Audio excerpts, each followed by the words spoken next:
They say they never thought it would happen to them. Those same parents now vowing to never allow it to happen to other families, and now U.S. representatives want to help fight for life. Bipartisan legislation was just introduced with the goal of eliminating drunk driving. 7 News reporter Stephanie Grinley met with advocates who say the end to reckless driving endangerment is here. 13 years ago, this bus stop was in pieces. Its culprit, a drunk driving accident, leaving one person dead. And 13 years later, the mother of the victim, Jody Miller, tells me legislation is being made available that will make sure this type of scenario never happens again. This is the beginning of the end of drunk driving as we know it. Heather Miller was a passenger of a drunk driving accident. Thanks to awareness, drunk driving deaths have gone from 25,000 to a plateau at 10,000. But what we really want is zero. Since Heather, it's been almost another 130,000 victims. And I truly believe if this technology was back in 2008, my daughter would be here today.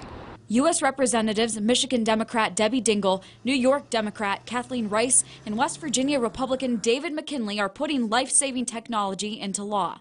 In a statement, Congressman McKinley says, quote, "This legislation will ensure that vehicles utilize technology to stop drunk driving and ensure no more American lives are lost." So what is the technology? 3 things. 2 to the likes of lane assist you already see in most cars. Driving monitoring, which the car would detect erratic driving. Driver monitoring, the car analyzes the eyes of the driver and whether those eyes are on the road. And for both, the car can sound an alarm. If that does not work, it can pull over. And the third, a built-in breathalyzer, which those with a DUI record must use, but there are loopholes. My daughter was killed by a drunk driver.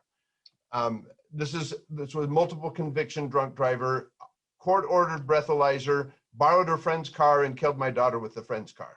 It will be up to the National Highway Transportation and Safety Administration to set a gauge of how much erratic driving or head nodding. How sensitive do we make these rules? You know what I mean? Because if you make it too sensitive, then you will have 20 cars pulled over on the side of the road.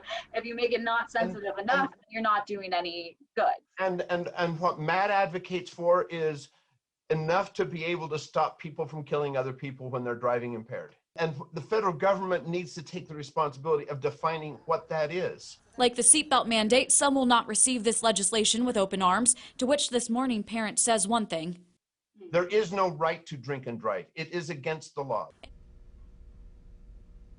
Stephanie, thank you. MAD's national president says the time is now to pass this bipartisan bill known as the Halt Drunk Driving Act. We'll see how it fares in Congress.